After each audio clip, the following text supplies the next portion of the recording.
2 taon na ang nakalipas. Ipinakita ni Putin ang prototype ng Brazil, Russia, India, China, South Africa currency sa Brazil, Russia, India, China, South Africa summit. Ayon sa kanya, patayin ang United States dollar at bumuo ng bagong kaayusan na pinangungunahan ng Russia at China. O hulaan mo, 2 taon ang lumipas, nagmamakaawa na siyang bumalik sa dolyar. Nagpadala ang Russia ng memo sa United States na nagmumungkahi na itigil ang de-dollarization. Gusto nilang bumalik sa sistemang pinansyal ng Amerika, pati mga transaksyon sa enerhiya. 1 linggo matapos i-anunsyo ni Xi Jinping na gusto niyang gawing pandaigdigang reserbang pera ang currency ng China, sinusubukan na agad siyang traidorin ni Putin. Ang taong nais sirain ang dolyar ay bumabalik na rito. Narito ang detalye kung saan ito nagmula. Memo ng Kremlin ngayong taon, kaugnay ng negosasyon para tapusin ang digmaan sa Ukraine ng pabor sa Russia. Binanggit ng memo ang 7 larangan na gusto ng Moscow ng tulong mula Amerika. Isa-isahin ko ito. Una, pangmatagalang kontrata sa aviation para i-modernisa ang lumang fleet ng eroplano ng Russia. Pangalawa, joint venture sa langis at liquefied natural gas. Pangatlo, prioridad na kondisyon para makabalik ang kumpanyang Amerikano sa merkado ng Russia. Pang-apat, kooperasyon sa nuclear energy, pati AI. Panglima, at ito ang pinakamalaki, magbabalik ang Russia sa paggamit ng United States dollar sa mga transaksyon sa enerhiya nito. Pang-anim, kooperasyon sa hilaw na materyales gaya ng lithium, copper, nickel at platinum. Pang-7, pagtutulungan sa paggamit ng fossil fuels bilang alternatibo sa ideolohiyang pabor sa klima. Mahalagang tandaan na hindi ito kahilingan ng Amerika, kundi alok ng Rusya. Ang Kremlin ang gumawa ng listahang ito sa memo. Sinasabi nila sa United States kung ano ang kaya nilang isuko o tanggapin. Iyan lang ang dapat mong malaman kung gaano kadesperado si Putin. Masama pa ang timing nito para sa Beijing. Noong unang bahagi lang ng buwang ito, Pebrero 1 nagbigay ng talumpati si Xi Jinping na nagsasabing gusto niyang maging pandaigdigang reserbang pera ang pera ng China, ang renminbi. Matagal nang layunin ng China iyan. Pero sa unang pagkakataon, hayagang inamin ni Xi Jinping na gusto niyang palitan ng yuan, ang dolyar. Pagkalipas ng ilang linggo, sinabi ng Rusya, gusto naming bumalik sa sistema ng dolyar. Handa ng talikuran ni Putin ang China, Brazil, Russia, India, China, South Africa, at lahat ng itinayo niya sa dekada, basta mailigtas niya ang sarili at manatili sa kapangyarihan.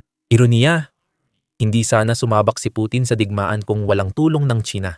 Natalakay namin kung paano pinupunduhan ng China ang mga hakbangin ng Russia sa digmaan. Kabilang ang pagbibigay ng 60% ng kanilang pondo. Nagbibigay rin sila ng drone parts, teknolohiya, pampulitikang suporta. At ngayon handa nang ipagkanulo ni Putin ang China kapag naging maginhawa sa kanya. Ay si Xi Jinping at ang pamahalaang Chino? At malinaw sa akin na matagal nang natalo si Putin kung hindi dahil sa suporta ng China na nakuha niya. Kaya madalas na napapansin sa mga balita ang mga North Korean na nagbibigay sa kanya ng humigit kumulang 12,000 sundalo para lumaban sa Kursk. O ang mga Iranian na unang nagbigay sa kanya ng drone technology. Pero ang bigat kung gusto mo ay galing sa China.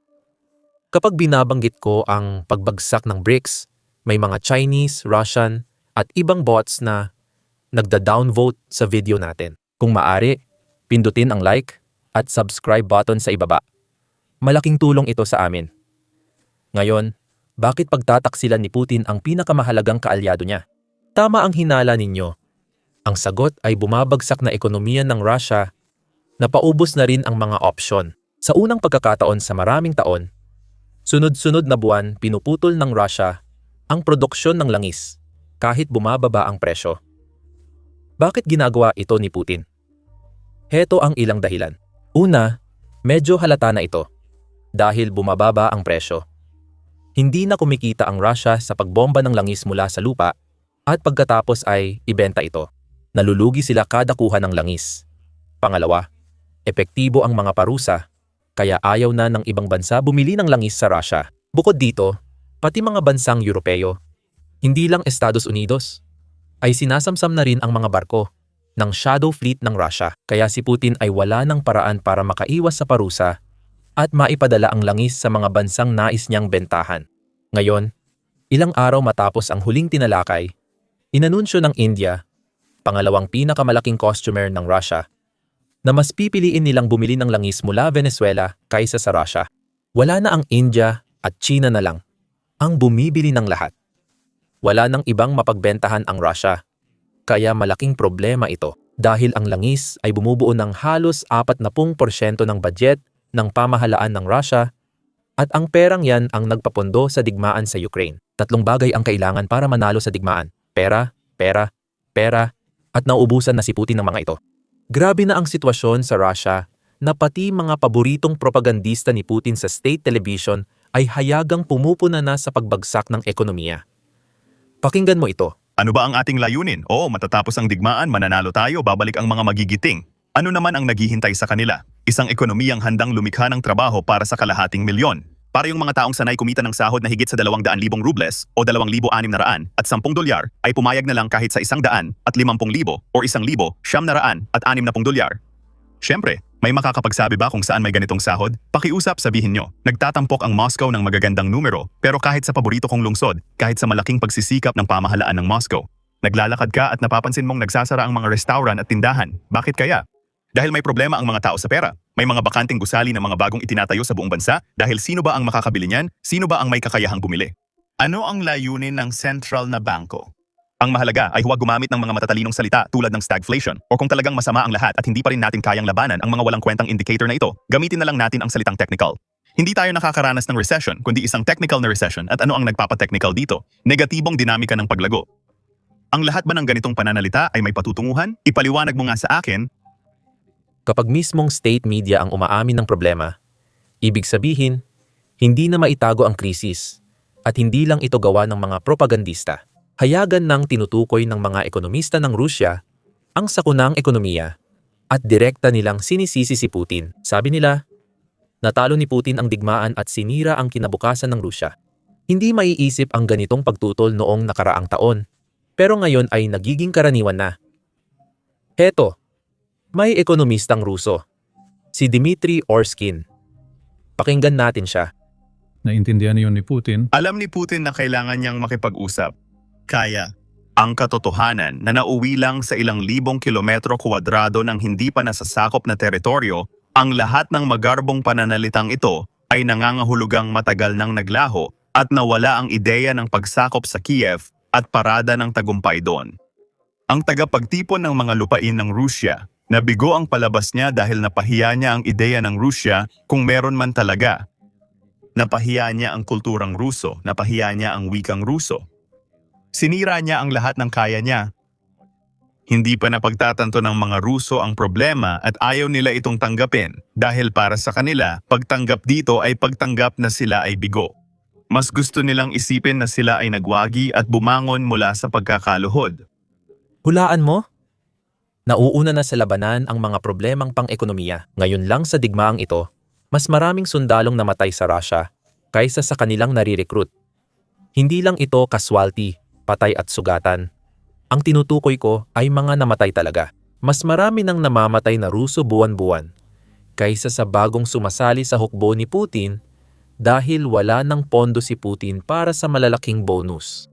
Naalala mo ba nung taglagas na pinag-usapan natin na kaya kang gawing milyonaryo ng signing bonus ng Russia agad-agad? Sa ilang rehiyon sa Russia, umaabot hanggang 3 milyong rubles ang bonus para sa pagpirma ng kontrata papuntang front.